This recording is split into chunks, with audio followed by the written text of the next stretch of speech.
What's the deal, y'all? This your man King here, the media assassin, coming at y'all with another video. And man, did this thing come in threes or what? We had Malcolm Jamal Warner, Ozzy Osbourne, and now Hulk Hogan. Ironically enough, he's the third man. But I had a feeling something was going on with this, man. I mean,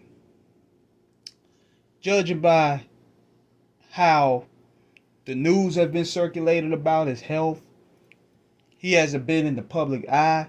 Because one thing I noticed about Hulk Hogan is whenever he get a surgery or whenever he deals with a health issue and gets it resolved, he usually goes to Twitter. He keeps his fans updated with what's going on. Strangely enough, he hasn't been doing that. And this guy that go by the name of Bubba the Sponge, he's the first one that broke the news. And a lot of people were hating on him, saying that, man, look, you was salty that you was salty about how Hulk did you and this, that, and the third. When in reality, he was telling the truth. And then I started looking at it myself, and I said, this isn't right.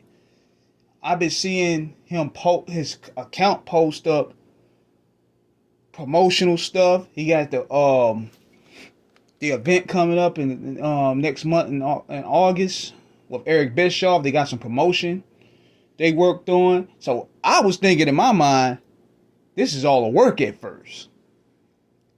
He's maybe working because one thing about these guys, they're old school carnies.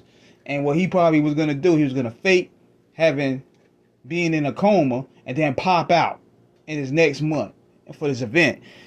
But then I just started noticing it was very odd because usually Hulk would tweet, Hulk would show a picture.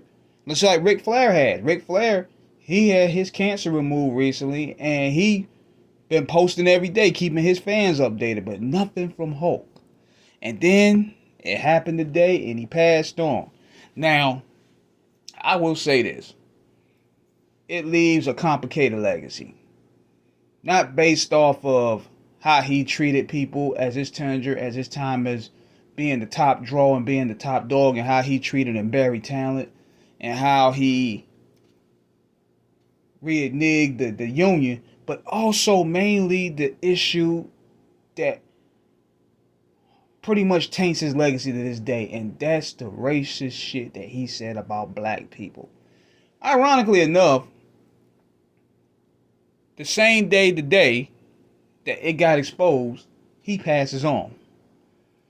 And I'm not going to read y'all the whole thing because, I don't want no violation.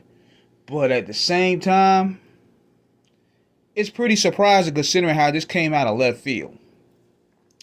But I will say this. We can't take it away from him. I mean, this guy is one of the main reasons like wrestling is big today. Like that Rocky 3 rollout with Vince McMahon, ambition, and creative vision. It all fit the pieces of the same puzzle. So therefore, it was a storm that pretty much took the WWF to a global level. I can't take that away from him. Now, I wasn't a big fan of him personally. I wasn't the biggest fan of his matches even. But I can't take away the draw power. I can't take away the merch that he moved. I can't take away the moments that he created as a wrestler. I mean, from slamming Andre the Giant, the Mega Powers, the Ultimate Warrior Clash. I mean, there was like the Clash of the Immortals.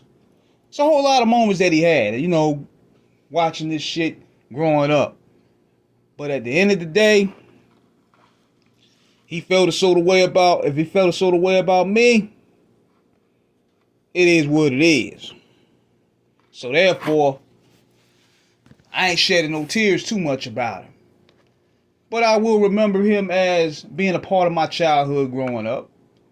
But I ain't gonna be sitting here getting sad and upset about it now. Now Malcolm Jamal Warner, that was a different story right there because that was a legitimately solid dude. Whereas the Hulkster, on the other hand, his reputation and image has been tainted for the past 10 years. And he only has himself but to blame to it. He's a synonymous example of you living long enough to become a villain, and that's exactly what the Hulkster became in the eyes of people. So, I salute him for what he did. I salute him for what he brought to the table. I salute for the doors that he opened for all these people to get these $1 million paydays and wrestling being a global phenomenon. Him, Vince McMahon, Mr. T, and Stallone. But that's how far this is gonna go. So let me know what you guys think in the comments. Subscribe, hit the like button. Peace.